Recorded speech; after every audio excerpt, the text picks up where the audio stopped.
amen and amen. Yeah. Jesus wins. I actually wanted to break out and start saying victory in Jesus. Yeah.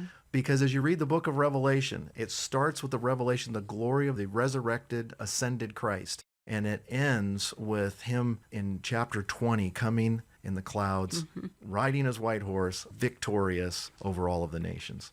And then, of course, you got the great white throne judgment. You got him throwing Satan in the lake of fire. I mean, it's win, win, win. And, you know, a book is at its best at the end. How does the book end? Yeah, That's right. where it's at. Jesus wins. Another verse that talks about what we've been talking about, 1 Corinthians 15:51. Behold, I show you a mystery. We shall not all sleep, but we shall all be changed. In a moment, in the twinkling of an eye, at the last trump. For the trumpet shall sound, and the dead shall be raised incorruptible, and we shall be changed. For this corruptible must put on incorruption, and this mortal must put on immortality. Mark, it couldn't be any clearer, yet I know there are many who would say this is likely the second coming, not the rapture. To me, it is so clear these are two very distinct happenings in the Bible. Yeah, when people start to spiritualize the Bible and trying to make it fit the things that they understand, often what happens, Jan, is the blurring between the rapture and the second coming. So there's about 2,000 passages on the second coming. As you read through the New Testament, there's 20 passages or so that talk about the rapture. And actually, we're attacked because of that. It's like, well, there's not very many verses on that.